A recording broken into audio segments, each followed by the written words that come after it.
आप शुरू कीजिए।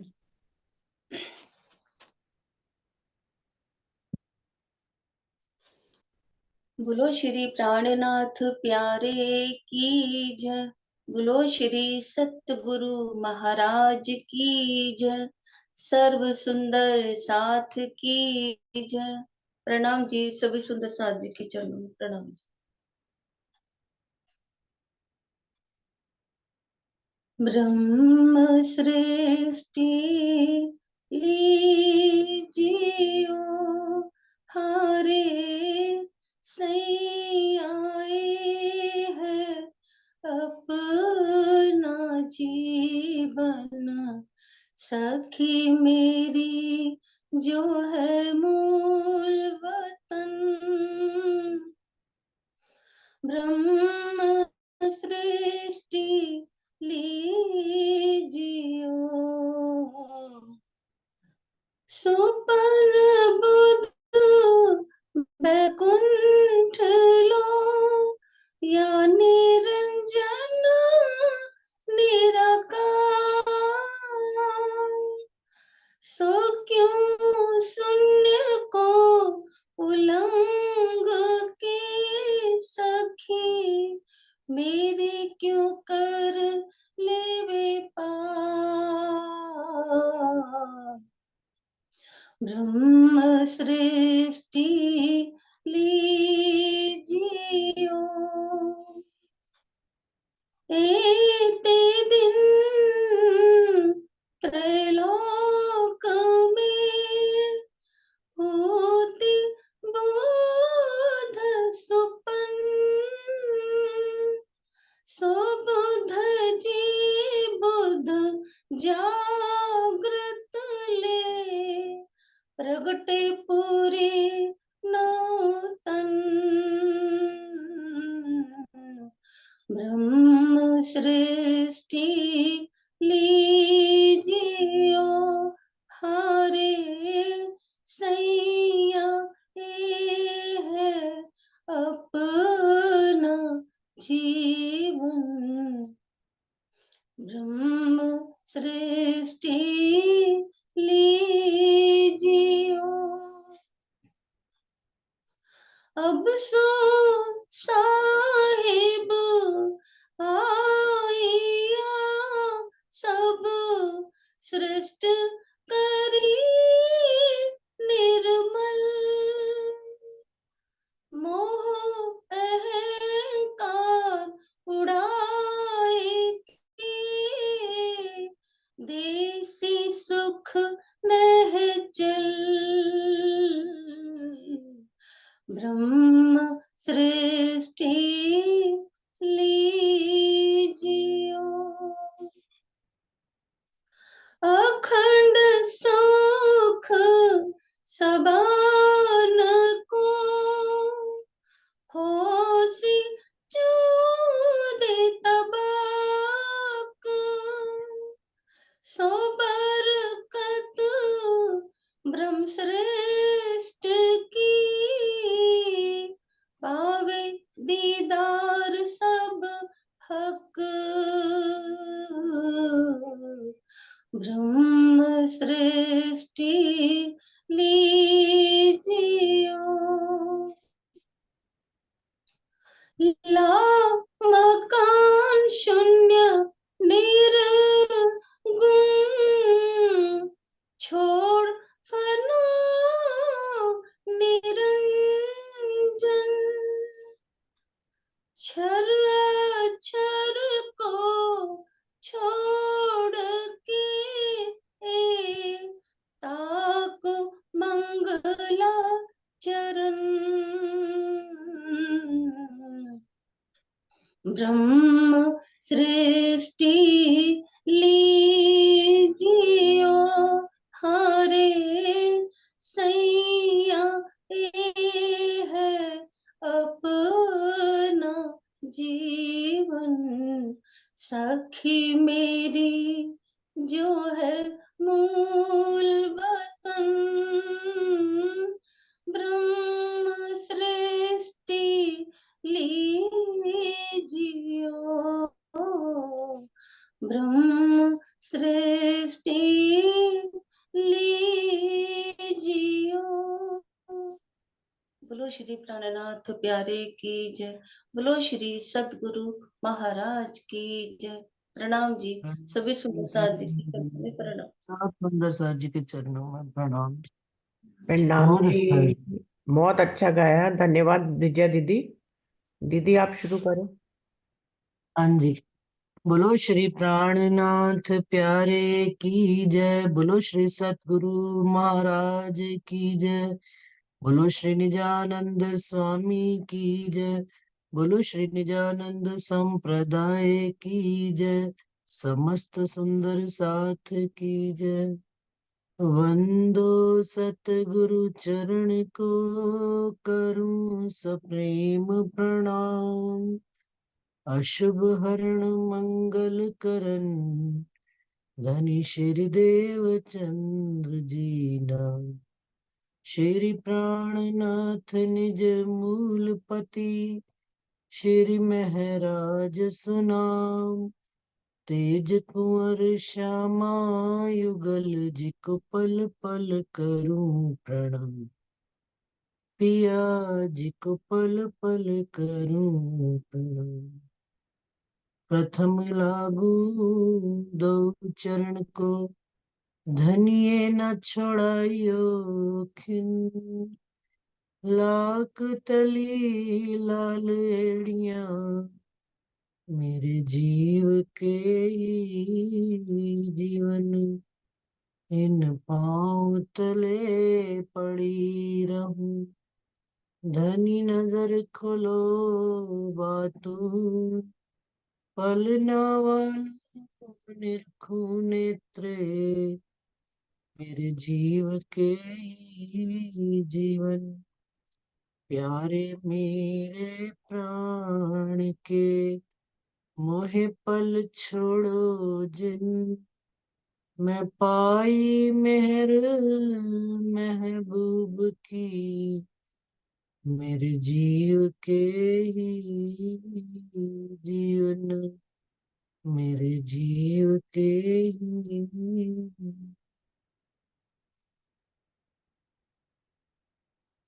समस्त सुंदर सा जी के चरणों में कोटान कोट प्रणाम जी।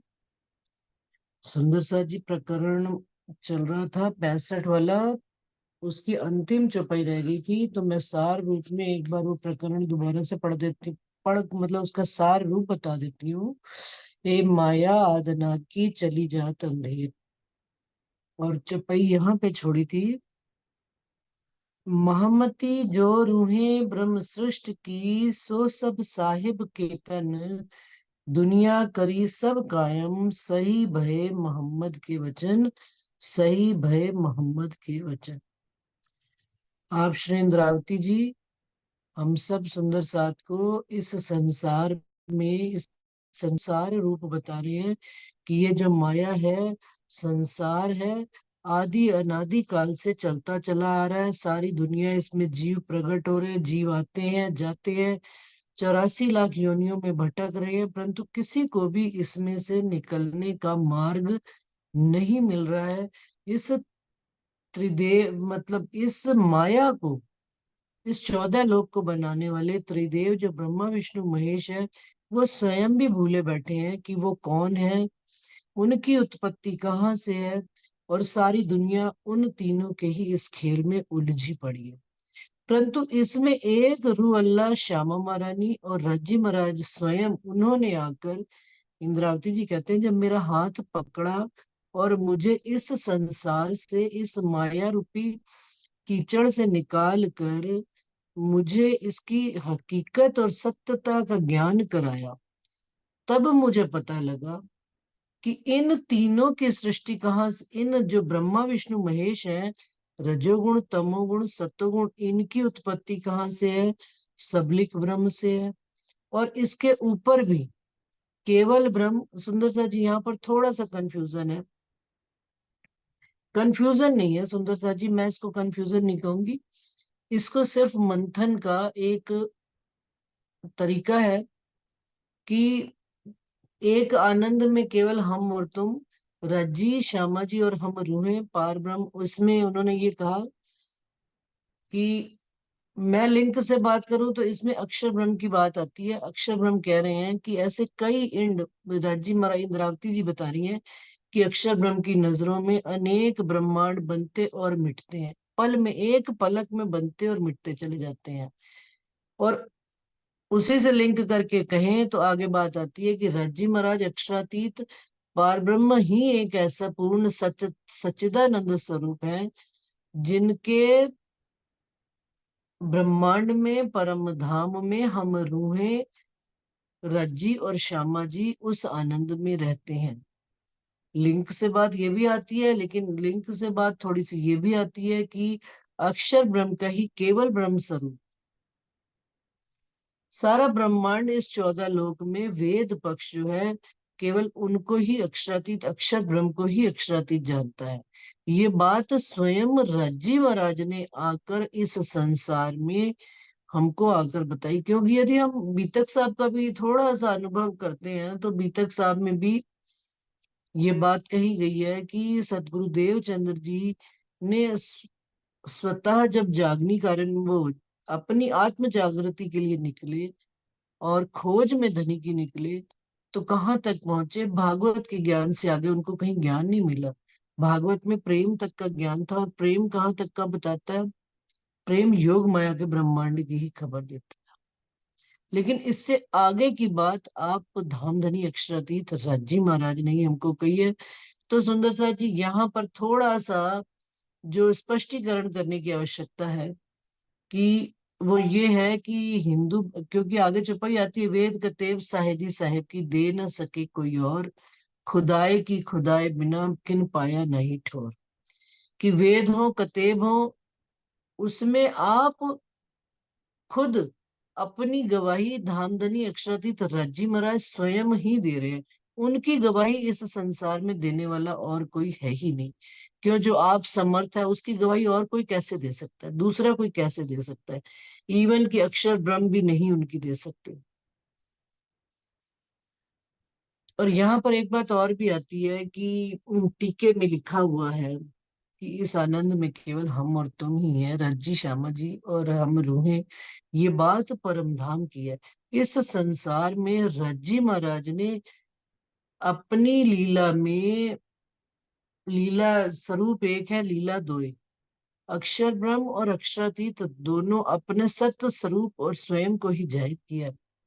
श्यामा जी और हम रूहों को धनी ने कबाए तले छुपा कर संसार से बचा कर रखा हो। इस 14 तबक में जो भी जाहिर हुआ है वो अक्षर ब्रह्म और आप रज्जी महाराज का ही स्वरूप है।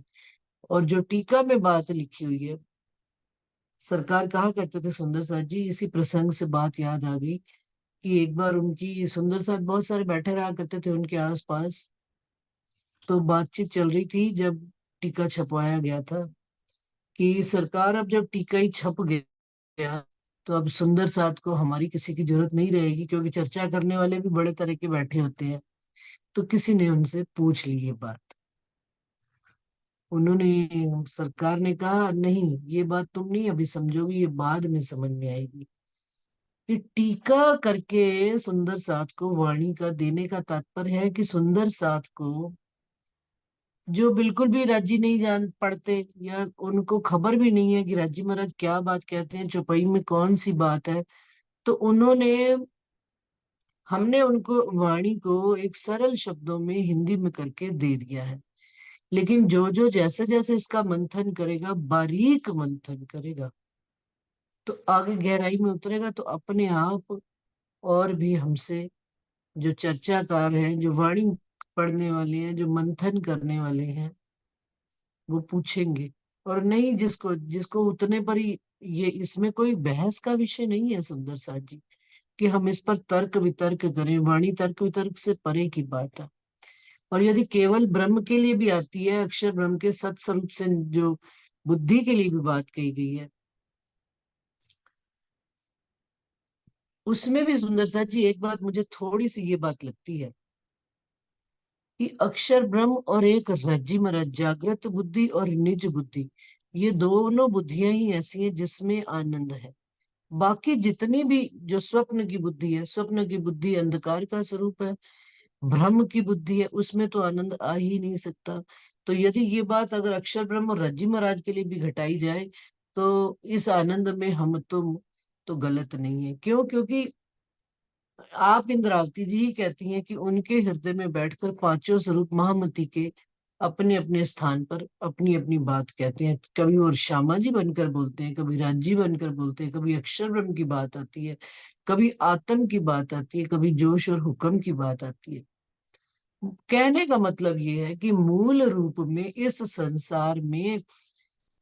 संसार में जाहिर होने के लिए एक रज, और क्योंकि अब ये बात आगे तक आ गई है, तो आप रज्जी महाराज कह रहे हैं कि खुद उनकी शाहिदी, उनके अलावा कोई दूसरा दे नहीं सकता उनकी गवाही। ये कतेब भी कहते हैं कि हादी सोई हक। वेद पक्ष का उन्होंने ज्ञान दे दिया। अब अगला अगला प्रकरण जो है कतेब पक्ष का है। तो कहते हैं सारे संशय मेरे सतगुरु महाराज ने मेरे मिटा दिए और साहिब से पहचान करा दी। श्री जी साहिब कौन है? पूर्ण पारब्रह्म अक्षरातीत रज्जी महाराज से, और उस अखंड वतन स्वरूप की पहचान भी करा दी। इस तरह से उन्होंने मेरी आत्मा को बेहिसाब अनुभव कराया है। कहते तुम मुझे इस ब्रह्मांड में देखते हो, लेकिन मैं देखने को केवल तन मेरा इस ब्रह्मांड में, लेकिन मैं इस 14 तबक से दूर पार की बात करता हूँ इस तन में बैठकर। आप इंद्रावती जी के तन में श्रीराज जी महाराज, महामती और आप प्राणनाथ जी ये बात कहते हैं। सारी ब्रह्म सृष्टि और ब्रह्म की है सुध कतेब वेद। वेदों और कतेबों में दोनों में ब्रह्म की भी सुध दी गई है और ब्रह्म सृष्टि की भी सुध दी गई है। अब यहाँ पर ब्रह्म हम किसको घटाते हैं?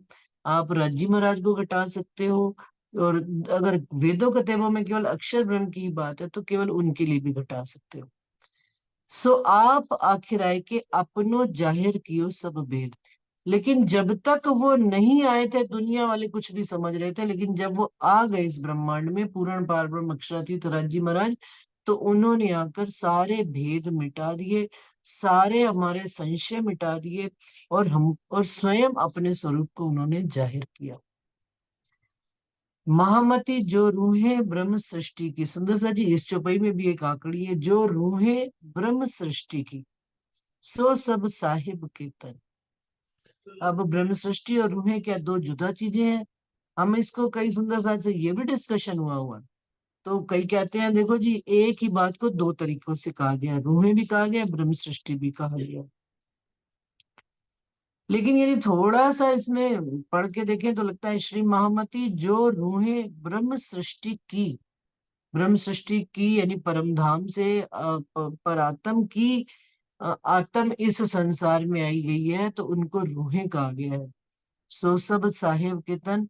और यदि ऊपर से पढ़ा जाए तो वेद और कतेब की बात कर रहे हैं, तो जो रूहें यानी कि कतेब में उसको रूह कह दिया गया आत्म को, और वेद में ब्रह्म सृष्टि कह दिया गया। दोनों ही एक ही, जैसे पानी को जल कहा जाता है और वाटर कहा जाता है, लेकिन चीज एक ही है। इसी तरह से कि जो परम धाम से आत्माएं आई हुई हैं, जो रूहें आई हुई हैं, जो ब्रह्म सृष्टि आई हुई हैं, सो सब साहेब के तन। वो किनके तन है? वो आप धाम धनी राजी महाराज के, आप श्री जी साहेब जी के तन है। रूहो तुम मेरे तन हो, तुम सो इश्क जो मेरे दिल।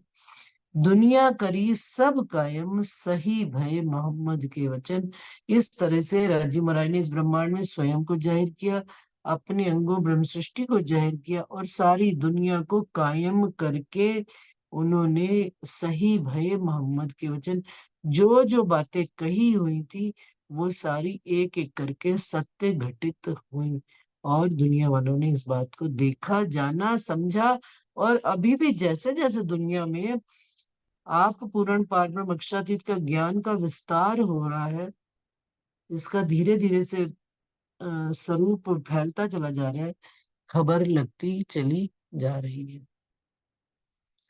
तो सुंदर सा जी यहाँ पर जिसकी आत्मा को जहां तक बात समझ में, कोई भी किसी के साथ, मेरा किसी के साथ भी मतभेद नहीं है, और ना ही मैं इसमें इन चीजों में पढ़ना चाहती, क्योंकि धनी इस इल्म से भी ऊपर धनी इश्क का स्वरूप कहलाते हैं। और वो वाणी के भी ऊपर बात यदि निज अनुभव होने लग पड़ जाए तो वाणी में जो बात है वो सत्य है, इसमें कोई दो राय नहीं।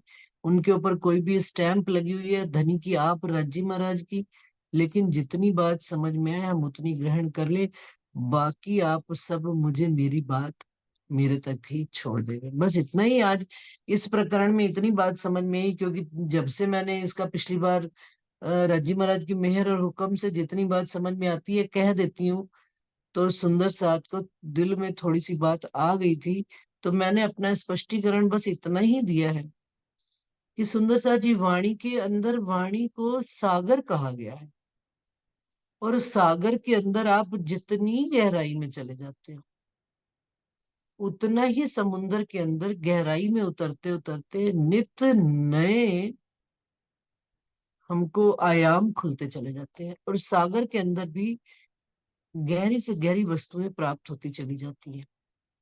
ऊपरी स्तर पर भी चीजें मिलती हैं, यदि थोड़ा सा ऊपरी स्तर पे हम तैरते हैं तो मछलियां देखते हैं, छोटी छोटी मछलियां देखते हैं, रंग बिरंगी देखते हैं, लेकिन थोड़ा सा गहराई में उतरते हैं तो समुंदर के और विशाल जीवों का अनुभव होता है। समुंदर की गहराई में और उतरते हैं तो पत्थरों की भांति भांति की वैरायटीज मिलती है, जिसमें मोती भी मिलते हैं। तो हमें इस वाणी सागर में गोते लगाते हुए हमारी जितनी डीप स्टडी होगी, जितना डीप मंथन होगा, उतना ही हम स्वयं को संशय रहित कर पाएंगे। और संशय रहित होते ही क्या होता है सुंदर साथ जी, सागर पढ़ रहे थे अभी, तो उसमें यही आया था कि धनी ने मेरे सब जो है पर्दे हटा दिए। तो पर्दे भांत भांत के होते हैं पर्दे, उन पर्दों को जैसे जैसे एक एक करके पर्दा होता हटता चला जाता है, मैं धनी के सन्मुख होती चली जाती हूँ, यह धनी का स्वरूप मुझे दिखाई देने लग पड़ता। देखिए शीशा हो या पानी हो, वो अपना स्वरूप नहीं छोड़ता है। शीशे में सूरत नजर आती है तो आती ही है, लेकिन शीशे में फॉग ऊपर से आ जाती है। आजकल जब नहाते हैं तो पानी में भाप आती है, तो शीशे के ऊपर भाप आ जाती है। तो ये दोष शीशे का नहीं है कि वो सूरत नहीं दिखा रहा, ये बाहर से आई हुई चीजों का दोष है जो उसने उसके ऊपर आवरण कर दिया है, और वो आवरण भी हमको स्वयं ही हटाना पड़ता है। तो जैसे ही उस शीशे को पोंछते हैं तो अपनी ही सूरत के दर्शन होने लग पड़ते हैं। तो धनी हमारे सन्मुख ही है, हम धनी के सन्मुख ही बैठे हुए, लेकिन आड़ा पट दे खेल दिखाइया। आड़ा पट किसके? पर आत्म के। और धनी ने नजर जब हमारी इस संसार में मोड़ दी तो पर आत्म को परमधाम की तरफ से पर्दा कर दिया और नजर हमारी संसार में कर दी। अब वो पर्दा कैसे हटेगा? धीरे धीरे, जब अब इस संसार में आके मगन हो गए, आत्माएं इस संसार में मगन है, आत्माओं के अंदर से एक एक भ्रम का पर्दा हटता चला जाएगा, सत्य बात आती चली जाएगी और गहरे से खुलासा होता चला जाता है। तो इसमें भी उन सतगुरु महाराज का शुक्राना है कि जिन्होंने पहले से ही आगे घटित होने वाली, भविष्य में घटित होने वाली बातों के लिए पहले से ही कह दिया कि ऐसा ऐसा होगा। तो सुंदर सा जी अब अगला प्रकरण पढ़ते हैं। ये प्रकरण खत्म हो गया। 65 चौपाई 805। सैया मेरी सुध लीजियो जो कोई अहिल किताब, तुम ताले लिखया नूर तजल्ला, सुन के जागो सिताब। जो बात उन्होंने वेद पक्ष से कही है आप इंद्रावती जी के माध्यम से श्री राजी महाराज ने, अब वही बात वो हम ब्रह्म सृष्टियों को कतेब पक्ष से अंजील जंबूर तोरेत के ऊपर, जिस प्रकार से हिंदू पक्ष में भागवत को श्रेष्ठ ग्रंथ कह दिया गया, इसी तरह से कुरान को कतेब पक्ष में सबसे श्रेष्ठ कहा गया। अंजील जंबूर तोरेत और अंजील जंबूर, हाँ, तौरेत और कुरान, कुरान को ऊपर से श्रेष्ठ कह दिया गया है कतेब पक्ष से। तो अब वो क्या कह रहे हैं, संज्ञा, संज्ञा यानी सुंदर साथ के लिए, ब्रह्म सृष्टियों के लिए शब्द यूज हो रहा है। मेरी सुध लीजियो, मेरी खबर, उन्होंने कहा मैंने अपनी खबर किसमें दी हुई है, जो कोई अहल किताब, यानी कुरान में जो कतेब पक्ष में श्रेष्ठ किताब कही गई है, उसमें भी मेरी सुध दी गई है। तुम ताले लिखया नूर तजल्ला। तुम ताले कौन? जो ब्रह्म सृष्टियां हैं, उनके ताले मतलब नसीब में कौन लिखे हुए हैं? नूर तजल्ला अक्षरातीत रज्जी महाराज उनके खावंद है, उनके नसीब में ही वो लिखे हुए हैं। जैसे हम कहते हैं मेरा तो नसीब ही ऐसा था, तो हमको क्या करना चाहिए? मेरे तो नसीब में मेरे धनी ही है, और कोई है नहीं। क्या भाई नसीब तो बनता नहीं, हमारा नसीब आप अल्लाह ताला राजी महाराज हमधनी ने बना कर ही भेजा है। उन्होंने किसी और को हमारे जीवन में आने ही नहीं देना। वो आप जब सर्वश्रेष्ठ संसार के मालिक मेरे दिल में आ गए, मेरे हृदय में आ गए, तो यही बात वो कह रहे हैं कि तुम ताले, आप रज्जी महाराज हमारी गवाही दे रहे हैं कि मैं तुम्हारे ताले, मैं तुम्हारे ही नसीब में आया हूं और किसी के नसीब में आया नहीं। सुन के जागो सिताब, इन वचनों को सुनकर जागृत होकर खड़े हो जाओ। ना छूटी शरीयत कर्म की, ना छूटी तरीकत उपासन, मगज न पावे पाए, ना चले सब बस परे मन। अब कहते हैं कि शरीयत यानी कि कर्म कांड, वेद पक्ष वाले, हिंदू पक्ष वाले कर्म कांड नहीं छोड़ पाए, और कुरान पक्ष वाले शरीयत को नहीं छोड़ पाए। चार तरह की उपासना सुंदर साथ जी बताई गई है, चार तरह की पद्धति बताई गई है, सेवा पूजा की पद्धति वेद पक्ष में भी और कतेब पक्ष में भी। उसका एक एक करके वर्णन इस प्रकरण में कर रहे हैं। शरीयत, तरीकत, हकीकत और मार्फत, ये तो है कुरान पक्ष में। और हिंदू पक्ष में क्या है? कर्म कांड, उपासना, ज्ञान और विज्ञान। तो कर्म कांड क्या होता है? शरीर से किया जाता है, शरीर के बंधनों से, कि भाई मैंने 4 बार नहाना है, मैंने नहा धोकर ही सेवा पूजा करनी है, परमात्मा के करीब जाना है। ये शरीर से जितने भी काम किए जाते हैं, जिसमें कि हमारी अंदर की कोई भी गुण इंद्री शामिल नहीं होती है, मात्र शरीर से ही कर रहे हैं। बुद्धि कहीं और है, दिमाग कहीं और है, दिल कहीं और है। जिस प्रकार से, और इसी तरह से मुसलमान भी 4 प्रकार की ये जो शरीयत करते हैं, शरीर से करते हैं। देखते हैं हम 5 वक्त की नमाज पढ़ते हैं, बिल्कुल कहीं पर भी बैठे हो, कहीं पर भी जा रहे हो, ट्रेन में, यात्रा में, अपना बिछाते हैं और कुरान पढ़ना प्रारंभ कर देते हैं। तो यानी शरीर से किया गया कर्म शरीयत या कर्म कांड कहलाता है। और ना छुट्टी तरीकत उपासन, एक तो ये हो गई शरीयत और दूसरी हो गई तरीकत और उपासना। ये दोनों कैसे होती है? ना छूटी, मन से की जाती है। जब मन हम परमात्मा से जोड़ लेते हैं, तब हमारा दिल मन भी शरीर के साथ जुड़कर जब उपासना करने, परमात्मा को याद करने लगता है, सेवा बंदगी में जाता है, तो वो कहलाती है तरीकत की बंदगी। तो कहते हैं ना छूटी शरीयत कर्म की, ना छूटी तरीकत उपासन। ना तो कर्म कांड की बंदगी छूट रही है, और ना ही उपासना की बंदगी छूट रही है, मन की बंदगी, तरीकत की बंदगी। मगज न पावे मायना, चले सब बस परे मन। अब क्या है कि ये अंदर छिपी हुई इस बात का मायना नहीं पा पाते, बस सब अपने मन के बस होकर ही चल रहे। मेरे मन ने कह दिया ये सही तो ये सही, मेरे मन ने कह दिया वो सही तो वो सही। लेकिन किसी बात का प्रमाण लिए बगैर हम सही और गलत का निर्णय नहीं कर सकते। लेकिन ये दुनिया ऐसे ही चली आ रही है। दो दौड़ करत हैं हिंदू या मुसलमान, ये जो उर्जे बीच में इनका शून्य मकान।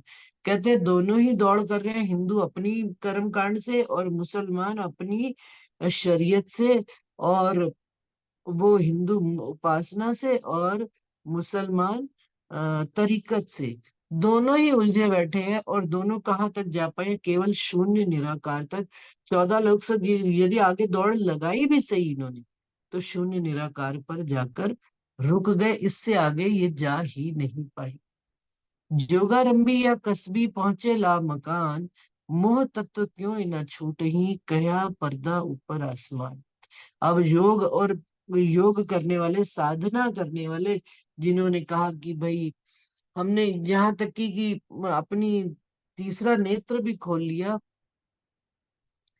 उनकी भी, वो कहते हैं कस्बी, इसी तरह से मुसलमानों में भी जो बड़े बड़े पीर पैगंबर हुए, पहुंचे ला मकान, कहाँ तक पहुंचे? इस शर अक्षर शर ब्रह्मांड की ही शून्य निराकार जो बाहर तक है, बस वहीं तक पहुंचे, 14 तबक से बाहर। 14 तबक के जो बाउंड्री वॉल है, वो समझ लीजिए शून्य है। तो वो कहते हैं मोह तत्व, लेकिन मोह के आवरण तक नहीं पहुंच पाए, और पहुंच भी गए तो लेकिन उस मोह के आवरण को तोड़ नहीं पाए। मोह का ऐसा बंधन है सुंदर साथ जी, इसको तोड़ना कोई आसान काम नहीं।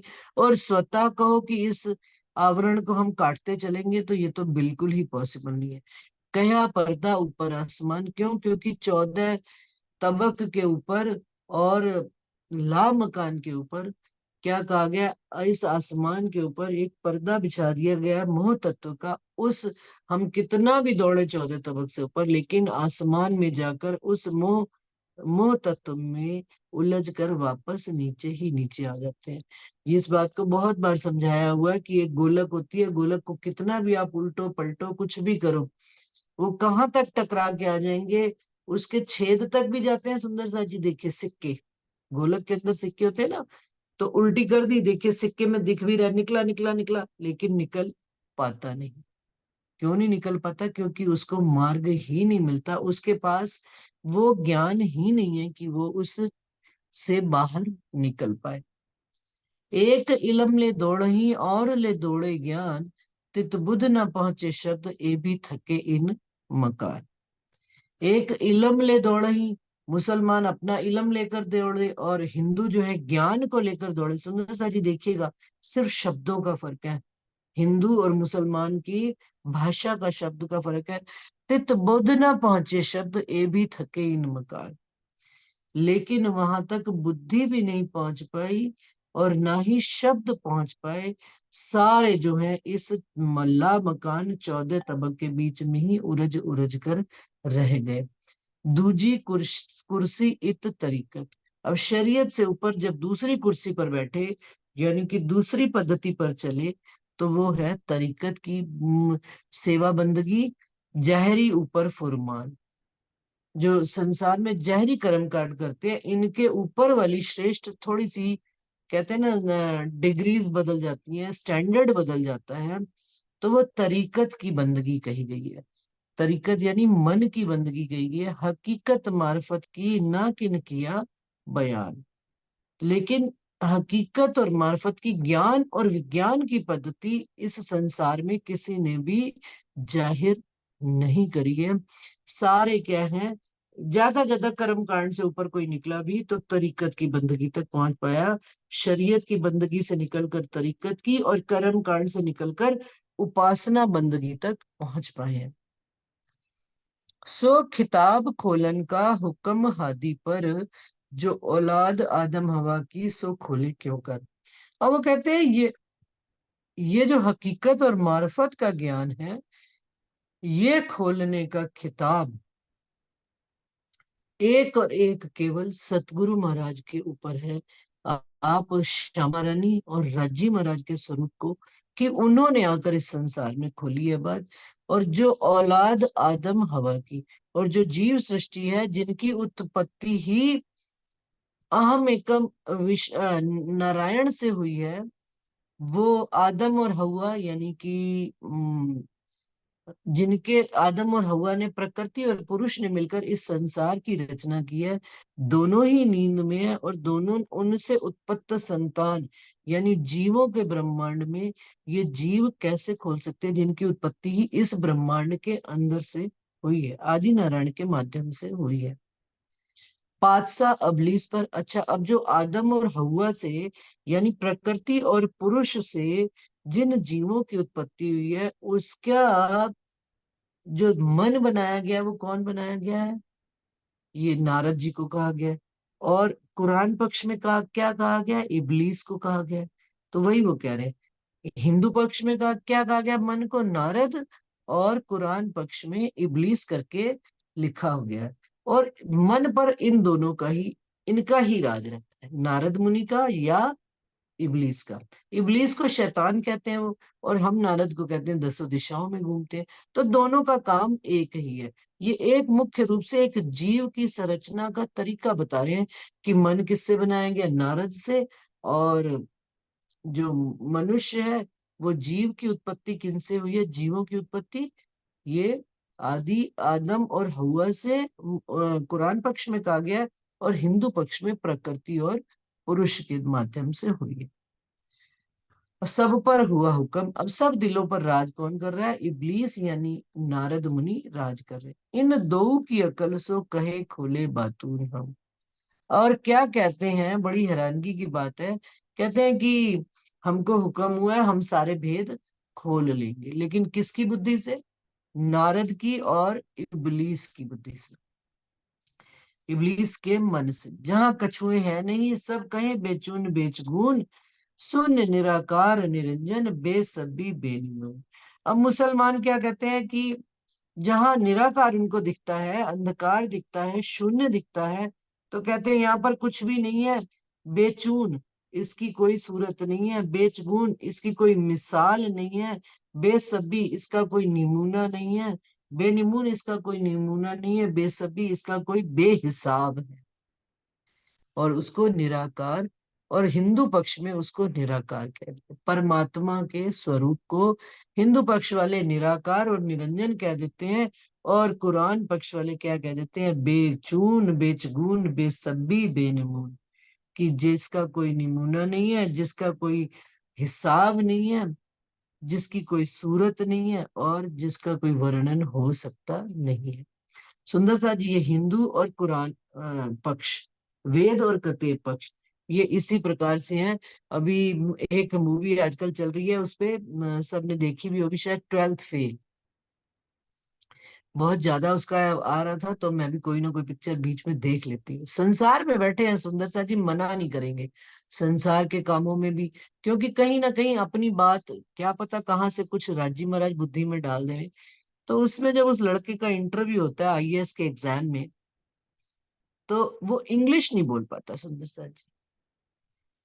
तो जो उसके इंटरव्यू लेने वाले होते हैं वो कहते हैं कि आप इंग्लिश नहीं बोल सकते, इंटरनेशनल लैंग्वेज, तो हम आपको इस पद पर क्यों देवें, क्योंकि आईएएस का पद एक श्रेष्ठ पद होता है, जो कि संसार मतलब भारतवर्ष में कहीं पर भी उसको किसी भी प्रदेश में जाना पड़ सकता है। और वहां पर हिंदी आवश्यक नहीं है कि चले साउथ में ही चले जाएं तो इंग्लिश बोलनी पड़ती है। वहां पर इंग्लिश बोलते हैं, बाकी नहीं तो वो रीजनल लैंग्वेज बोलते हैं। तो आप इस बात को हमें प्रमाणित करके दीजिए कि आप इस पोस्ट के लायक हैं। तो क्या, वो जो लड़का था बड़ा इंटेलिजेंट था, उसने कहा कि सर क्या मैं बीच में पानी पी सकता हूँ, इंटरव्यू के बीच में। कि हाँ जी ले लीजिए, पानी पी लीजिए। आप सामने उसके ग्लास रखा हुआ था, कांच के ग्लास में, तो पानी पी लीजिए। तो उसने कहा सर मैं क्षमा चाहता हूँ, मैं कांच के ग्लास में पानी नहीं पीता, मुझे स्टील के ग्लास में जल चाहिए। तो जो इंटरव्यू लेने वाले थे उन्होंने कहा बड़े बदतमीज है आप, कि आप हमारी बातों का जवाब देने की बजाय आप हमें उलझा रहे हैं और समय व्यर्थ कर रहे हैं इस एक नेशनल पोस्ट के लिए, जिसके लिए सैकड़ों विद्यार्थी खड़े हुए हैं और गिने चुने लोगों को हमें लेना होता है। उसमें आप हमें आकर डिस्टर्ब कर रहे हैं, समय खराब कर रहे हैं कि मैं कांच के ग्लास में पानी नहीं पीता, मैं स्टील के ग्लास में पानी पीता हूँ। क्या सर यही मेरे प्रश्न का जवाब है? जल साफ होना चाहिए, सेवा करने वाला कार्यकर्ता आपका जो काम करने वाला है वो सही होना चाहिए। क्या फर्क पड़ता है वो कांच के ग्लास में है या स्टील के ग्लास में, पानी तो पानी ही है। पानी का काम क्या है, प्यास बुझाना, चाहे वो स्टील के ग्लास में है चाहे वो कांच के ग्लास में। इसी भांति से यदि मैंने सेवा का दृढ़ निश्चय लिया है, मैं